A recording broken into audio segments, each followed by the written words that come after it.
महाराष्ट्र के सियासी संग्राम में अभी भी उठापटक बनी हुई है। जहां पहले सत्ता की लड़ाई चल रही थी तो अब शिवसेना पर किसका हक है, इसकी लड़ाई तेज हो गई है। उद्धव और शिंदे दोनों ही गुटों की तरफ से चुनाव आयोग को चिट्ठी भेजी जा चुकी है। अब इसी बीच चुनाव आयोग के आदेश ने दोनों दलों में बेचैनी बढ़ा दी है। क्या है आयोग का आदेश, देखिए रिपोर्ट। बीजेपी की सेंधमारी और बीजेपी को मिले एकनाथ शिंदे के साथ से उद्धव के हाथ से महाराष्ट्र की सत्ता तो पहले ही चली गई थी, लेकिन अभी भी बीजेपी और शिंदे शांत नहीं बैठ रहे हैं, क्योंकि अब उनकी नजर है शिवसेना पर, जिसके लिए दोनों मिलकर अब नए नए पैतरे आजमा रहे हैं। लेकिन उद्धव ठाकरे भी कोई गलती करने के मूड में नहीं है और अब शिवसेना पर अधिकार की लड़ाई लड़ रहे हैं। और इसी बीच कोर्ट ने चुनाव आयोग को जल्द से जल्द निकाय चुनाव कराने का आदेश दे दिया है।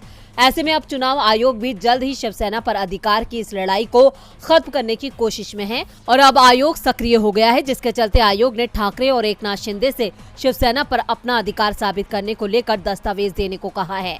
चुनाव आयोग ने इसके लिए दोनों ही गुटों को 8 अगस्त तक का समय दिया है। एक बार फिर दस्तावेज जमा होने के बाद ही आयोग इस मामले की सुनवाई करेगा। साथ ही दोनों गुटों से पार्टी के अंदर चल रहे विरोध की वजहों का ब्यौरा भी लिखित में देने को कहा गया है, जहां एक तरफ शिंदे पूरी जद्दोजहद में है कि शिवसेना उनकी हो जाए और बीजेपी भी इसमें पूरी तरह से उनका साथ दे रही है।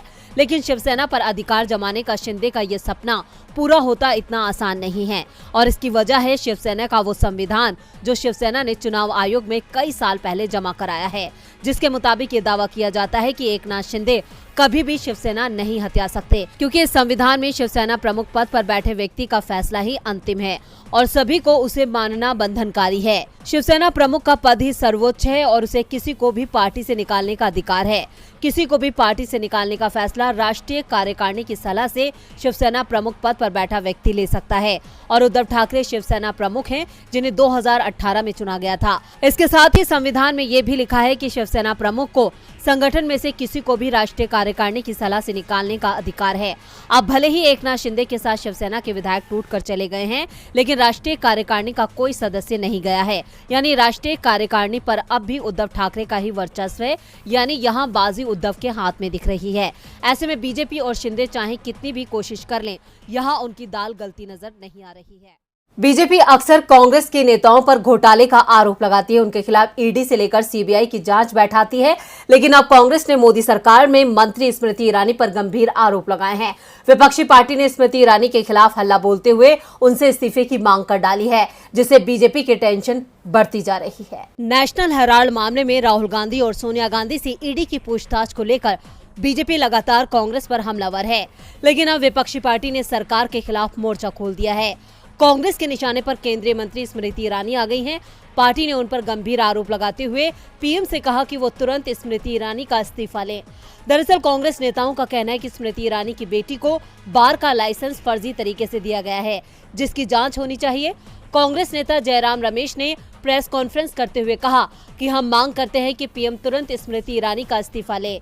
पूरे दस्तावेज हैं जिन्हें आरटीआई से लिया गया है। स्मृति ईरानी से जवाब चाहते हैं कि जिस आबकारी आयुक्त ने रेस्टोरेंट को नोटिस दिया, उसके ट्रांसफर की तैयारी हो गई है।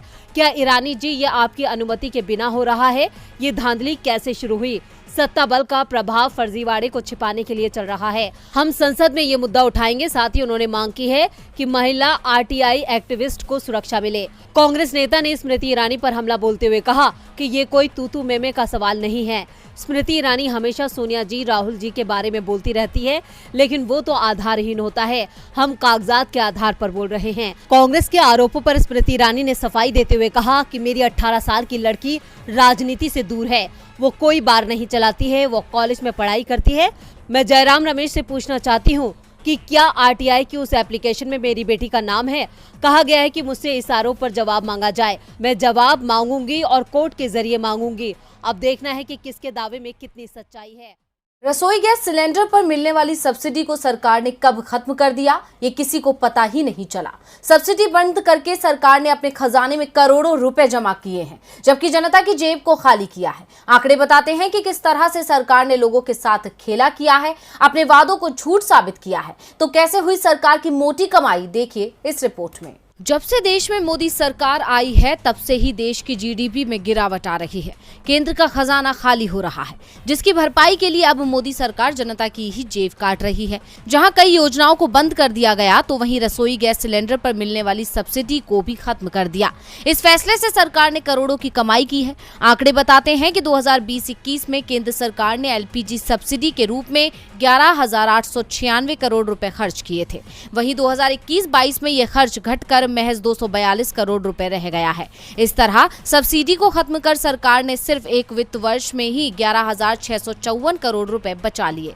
पेट्रोलियम मंत्रालय के अनुसार वित्त वर्ष 2017-18 में एलपीजी सब्सिडी पर 23,464 करोड़ रुपए खर्च हुए थे, तो वित्त वर्ष 2018-19 में 37,209 करोड़ रुपए पहुंच गए। इसके बाद सरकार ने लोगों से सब्सिडी छोड़ने की अपील की और करोड़ों ग्राहकों ने इस अपील पर सब्सिडी छोड़ दी, जिससे वित्त वर्ष 2019-20 में सरकार का खर्च घटकर 24,172 करोड़ पर आ गया। 2020-21 में इसमें करीब 50% से ज्यादा की गिरावट आई और सब्सिडी का खर्च घटकर 11,896 करोड़ रह गया। इसके बाद 2021-22 में ये खर्च घटकर महज 242 करोड़ रुपए रह गया है और ये सब्सिडी भी सरकार ने उज्ज्वला योजना का लाभ उठाने वाले लोगों को दी है। अब सब्सिडी बचाकर सरकार ने खुद तो मोटी कमाई कर ली, लेकिन जनता पर महंगाई का बोझ बढ़ा दिया। सिलेंडर की कीमतों पर नजर डालें तो दिल्ली में 23 जुलाई 2021 को घरेलू गैस सिलेंडर की कीमत 834 रुपए 50 पैसे थी, जो अब 1,053 रुपए पर पहुंच गई है। यानी बीते एक साल में घरेलू गैस सिलेंडर की कीमत 218 रुपए 50 पैसे बढ़ी है। इस पर मिलने वाली सब्सिडी भी खत्म कर दी गई है। यानी साफ है कि अपनी जेब भरने के लिए सरकार लोगों को नुकसान पहुंचा